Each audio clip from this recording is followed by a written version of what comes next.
Hello, my name is Trystan Washburne. I am a PhD research student with the University of Stirling, and I'm here to talk about the two-step method, or an accurate record keeping for sex and gender. And a great way to start off with this topic is to talk about some of the censuses that were done in the early 2020s. And those were with Canada, Scotland, and New Zealand. Now, all three of these nations used the two-step method to ask sex and gender questions. And for Canada and Scotland, this was the first time gender questions were included in their censuses. So let's look at how these nations did it. For Canada in 2021, they had the most simplistic version, where the second question on the census was, what is this person's sex assigned at birth? Immediately followed by, what is this person's gender? And you'll see that both questions gave the male and female option, but with gender, there was also a column where they could write in something else. And you'll also notice that Canada gave a brief explanation of what it meant by each term following the question. For Scotland in 2022, the third question on the census was, what is your sex? And that was immediately followed by a, do you consider yourself to be trans or have a trans history question? Notice that there is an explanation for what that means, as well as if you choose yes, you are able to write in another term, which would include non-binary people. Scotland also included a question about sexual orientation, which was listed a few questions later at number 8. For New Zealand in 2023, we actually see a slight change in the question order, where the gender question comes first, again with a fill-in box, and it's followed by the sex at birth question, which does have an explanation for what that means. One other unique feature of the New Zealand census was that they included a question about intersex characteristics, listed with the sexual orientation question a few questions later.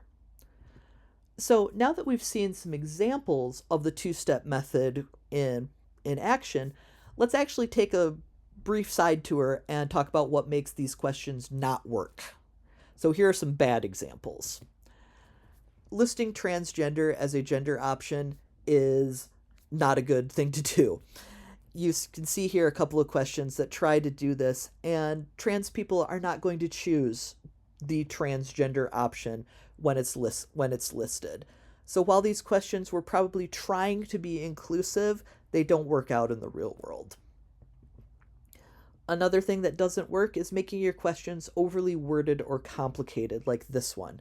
This was on the England-Wales 2021 census, and it asks, is the gender you identify with the same as your sex registered at birth, with no further explanation of what those terms mean.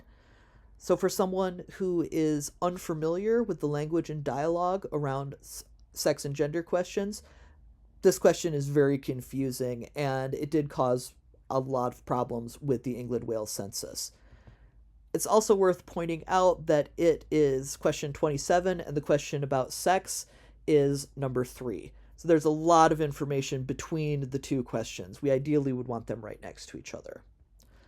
So now that we've seen some good examples and some bad examples, what would be the ideal way to write a two-step question? Well, first would be to ask a question about gender. Ask gender first. This is the more important thing to be looking at. And here's a great example. This one lists male, female, and non-binary, and then also gives a different term where the person can write in or simply prefer not to answer.